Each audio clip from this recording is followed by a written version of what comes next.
Your alarm goes off, you silence it. Then you lie there, running a mental negotiation with yourself. 5 more minutes, just 5 more, and you already feel like you've lost before the day has started. You're not lazy, you're not broken, but you've probably tried every productivity guru's morning routine and quit within a week because none of it felt real. Here's the contrast that should stop you cold. The man considered by historians to be one of the most effective leaders in human history wrote, in his own private journal, about fighting the exact same urge. He called it a pull, the pull of the blanket, the warmth, the delay, and he had a 4-word Stoic argument he used against it every single morning. By the end of this video, you'll have a 10-minute morning protocol built directly from that argument. No cold plunges, no performance, nothing that requires you to already be a morning person. Stay with this, because the psychological reason this protocol works is something most people never hear, and it changes how mornings feel at a neurological level. Rome, approximately 170 AD. Marcus Aurelius is emperor, commanding armies on the Danube frontier, managing a plague, holding an empire together at the seams. And in Book 5 of what we now call the Meditations, a private journal he never intended anyone to read, he writes this to himself. At dawn, when you have trouble getting out of bed, tell yourself, I have to go to work as a human being. That sentence has survived almost 2,000 years, not because it's poetic, because it's brutally specific. He doesn't say embrace the morning. He doesn't say be grateful. He says, I have trouble. He admits the friction is real. Then he reframes it with one precise question. What is the work of a human being? This is not the Marcus Aurelius of motivational posters. This is a tired man on a military campaign, writing to himself in the dark, trying to get up and do the thing. The Meditations were found among his personal effects after his death in 180 AD. He wrote them as self-instruction, not inspiration. That distinction matters enormously for what we're about to build. The Stoic principle underneath that journal entry has a Latin name, officium.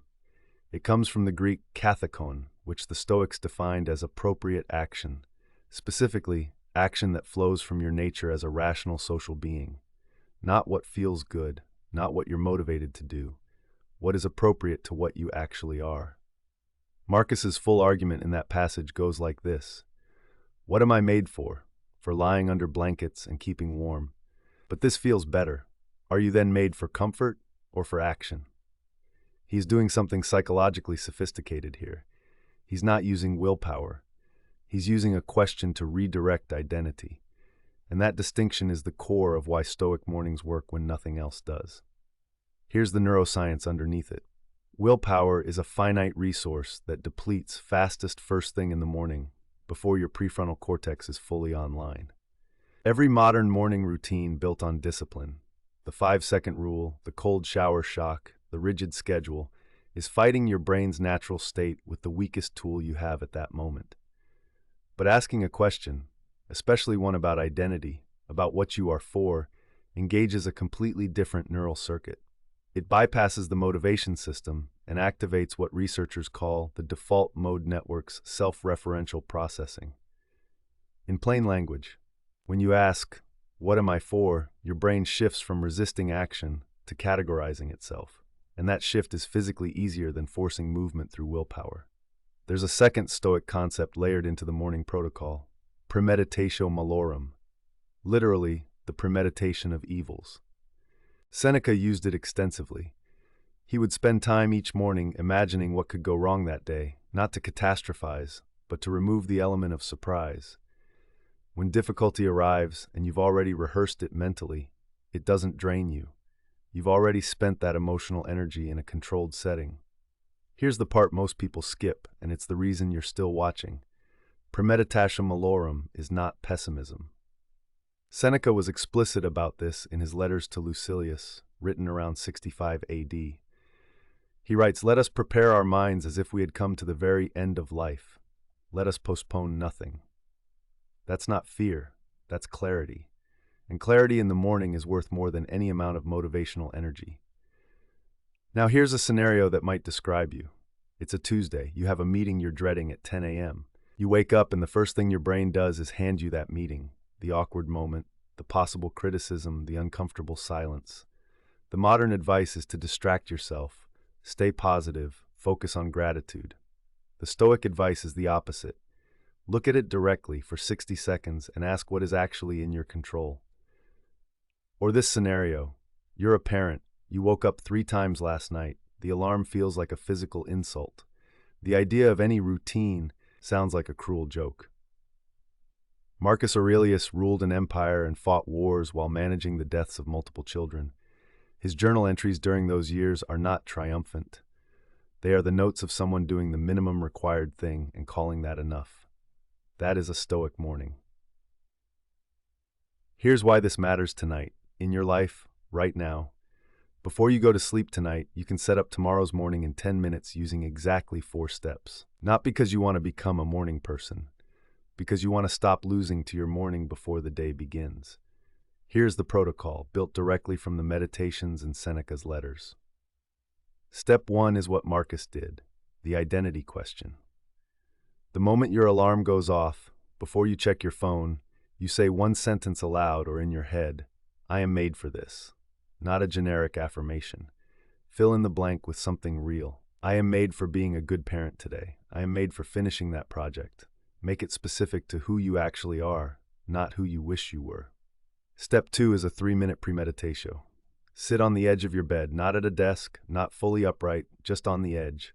Think about the one hardest thing in today, not a list. One thing. Ask, what about this is outside my control? Then ask, what's the one response I can prepare? That's it, 3 minutes. You've done what Seneca called spending emotional currency early, cheaply, when the stakes are still low. Step 3 is what the Stoics called ascesis, practice or deliberate exercise. In morning terms, this is 2 minutes of physical movement chosen by you that you already know how to do. Not a workout, not a performance. Marcus walked. Epictetus, who was a former slave with a physical disability, did breathing exercises. The movement is not the point. The point is that your body becomes an instrument you're operating, not a weight you're carrying. Step 4 is the one most people leave out, and it's the one Marcus returned to in his journal more than any other, the acknowledgement that today's work is enough. Not extraordinary. Enough. Write one sentence, on your phone, on paper, anywhere, describing what enough looks like for today. Not your best day. Not your perfect day. The minimum threshold of what a human being in your position should do. Then do that. The entire protocol takes 10 minutes.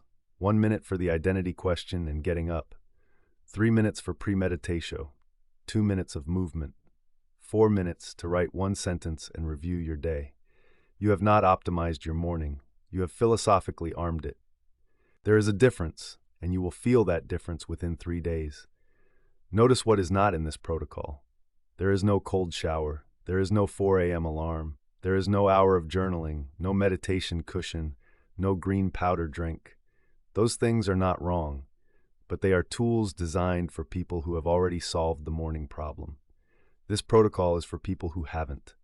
It is built for human resistance, not human performance. The reason the influencer morning routine fails most people isn't lack of discipline. It's misaligned philosophy.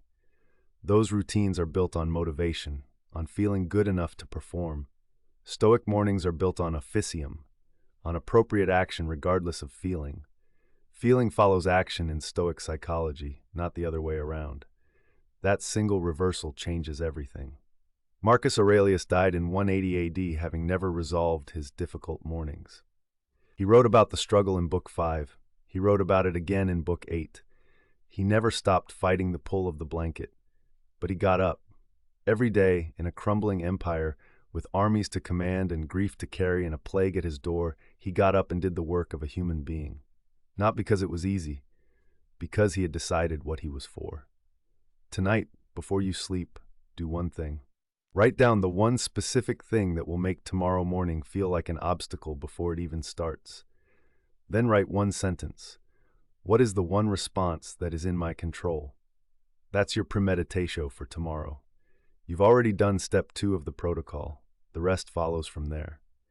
If this approach to Stoicism, grounded in real history, applied to real modern problems, is something you want more of, there's a full video on Seneca's letter on time where he argues that the way you spend your morning is literally a statement about how much you value being alive.